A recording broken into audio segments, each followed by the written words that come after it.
What's going on, people? It's your boy Kalechi back with another video. If this is your first time around these parts, hit that subscribe button. If you enjoy anything that we talk about in this video, hit that like button. But in this video today, we're going to be talking about, or rather, I'm going to be reacting to a video by a guy named Howard Marks, who literally wrote the book on the mindset when it comes to investing. And especially with the world that we're in right now and with some of the things that's going on in the markets, I think this video will be a great one for each and every single one of us to learn from, to understand more about how exactly we need to go into investing in the markets as they are right now. And I think each and every single one of us can definitely benefit from watching this video and from me just kind of going along with it. So let's go ahead and get this thing started. I'm gonna go over to the computer right now. Given that that Oaktree is now 120 billion, and I understand, not all pools of money are the same. Realistically, given the size of that tanker, how much time would you really need to meaningfully adjust a portfolio? Well, first of all, I appreciate your use of the word adjust, because a lot of people who are less astute than you would say, how long would it take to go to cash? And the answer is going to cash. We don't go to cash, and going to cash under almost all circumstances is stupid, because a serious shame. Among other things, when you go to cash, you have to be right away.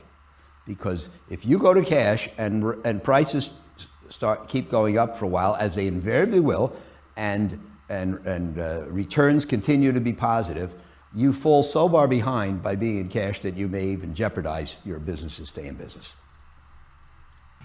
I think we need to talk about that a little bit. Just the idea of why it's not always a good idea for you to just flee out of the market just because you feel like, damn, there's gonna be a crash coming, or, oh my God, the markets are so overvalued. Because if you're wrong and the market actually continues to grow, I just dropped a video where we talked about if you miss the best days in the market and nobody knows when those best days are, you lose a lot of money if you time it wrong. This is the problem with trying to time the market. This is why we always say, time in the market is always better than time in the market. It's better for you to just ride the waves of the market than trying to find the perfect time to jump in and the perfect time to jump out, especially when the markets are on a bull run. There are people who jumped out of the markets back in 2008 because they were like, oh my God, the market, we still haven't seen the bottom.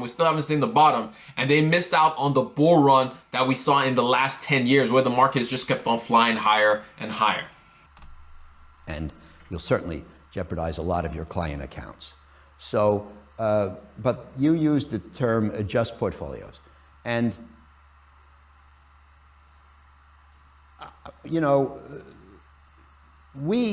you read the book, as I hope you will, you'll see that we don't think about when is the turn gonna come or when is the bottom gonna come. And in fact, when is one of the words I reject in our business, because we sometimes have an idea what's gonna happen, and we never know when. The turns that matter, you see, the market is a little bit volatile. The economy is a little bit volatile. Sometimes it's up 3, and sometimes it's up 1, and sometimes it's down 1. Company profits are more volatile because companies are leveraged, operating in financial. But market prices do this because they're driven by people, by people's emotion, by what we call human nature. And so to figure out when things are going to happen, you would have to be able to predict emotion, which is impossible. I love what he said. He says when is pointless. It's pointless of you trying to time it, because unlike everything else, the market deals with people's emotions more than anything else. It deals with how people react to what's going on around them in the world at that point in time. And as a quote says, I think it was by Howard Marks, who says, the markets can stay, it was Maynard Keynes. It was Maynard Keynes who said it. And he said, the markets can stay irrational longer than you can stay solvent. In other words, the markets can keep doing what it's doing much longer than you can actually be like, yo, I'm going to be calm. I'm going to make sure that I'm not making any kind of irrational decisions. But eventually, if your plan is to jump in and out of the market to make the right timing, The markets will keep doing its thing, and you're never going to know when is the right time for you to jump in and when is the wrong time for you to jump in, because the market is not rational. It doesn't follow your rules. It doesn't follow what you believe should be happening. I mean, the amount of people that keep on looking at Tesla and saying, yo, this stock is overvalued. This stock is overvalued, but yet it keeps blowing up. It keeps going higher and higher and higher. And it's just something for us to keep in mind, especially during these times that the market may feel like it's overvalued right now. And so we don't ever think about when at Oaktree. We think, and one of my mottos is, we never know where we're going, but we sure as hell ought to know where we are. I love that. What's going on around us? What does that imply about the future? And if we conclude that the present developments justify a more defensive position, then there's no time like the present. So we start, and we do what we can, and hopefully we do enough before the stuff hits the fan.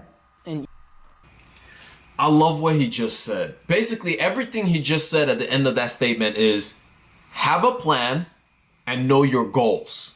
Have a plan and know your goals. And as long as you have a plan and you know your goals, you should be able to navigate anything that's going on. It doesn't matter if interest rates are high. It doesn't matter if the Fed is printing all kinds of money. As long as you have a plan and you know what your goals are, it doesn't matter, because then you can navigate everything that's going on. Then you know how I need to make this adjustment. I need to change this part of my portfolio. I need to withdraw this amount of money. I need to go to this amount of cash. I need to start saving up for more cash for something that may happen in the future. You can adjust because you have a plan and you know what your goals is. You're not being fed information by all the news media, by social media, and everything else that's out there telling you how you should react, telling you how you should think. No. You have a plan. You have a goal. Everything around that's going on right now, you can handle it because you know what you need to do to navigate through all of that stuff.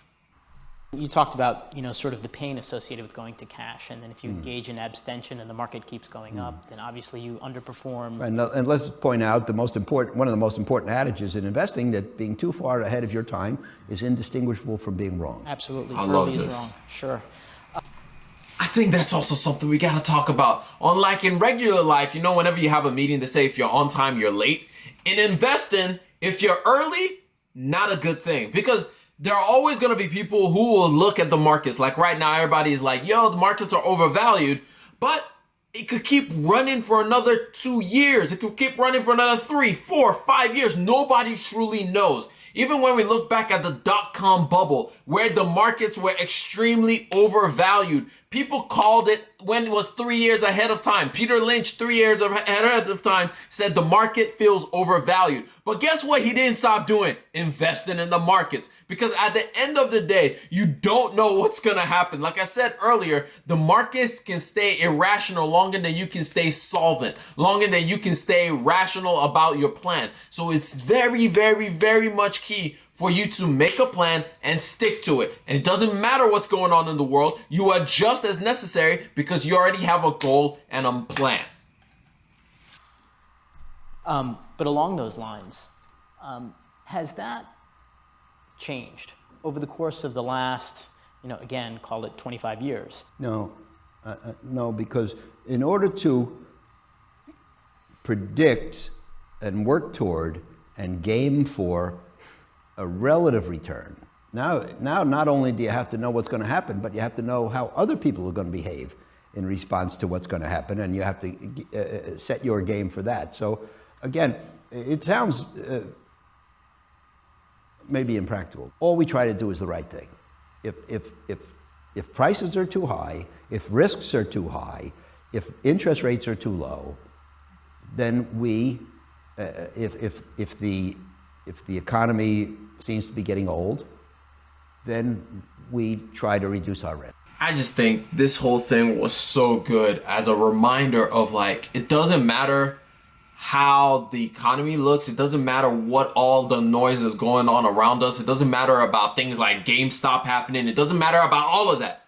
What matters is, what are your goals and what are your plans to be able to reach those goals? And how can you adjust to ensure that you're reaching your goals, not the goals that other people are trying to put on you, but your goals. It's so important. And more than anything else, I think the most important thing that we can take out of this thing is stay invested, because you have no idea what might happen tomorrow. You have no idea what might happen a week from now. You don't know. You think you have some inklings and some reservations about, oh my gosh, it feels kind of weird. However, you still don't know exactly when it's going to happen. So don't try to time things. Rather, follow the market, flow in the market, be involved in the market so you don't miss some of the best days of the market. But anyway, that's all I got for y'all. I hope y'all learned one, maybe two things out of this entire thing. And if you did, hit that like button. If you enjoyed it, or if you loved it, hit that subscribe button.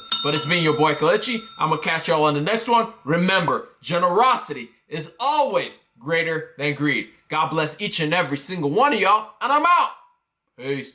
Whoosh.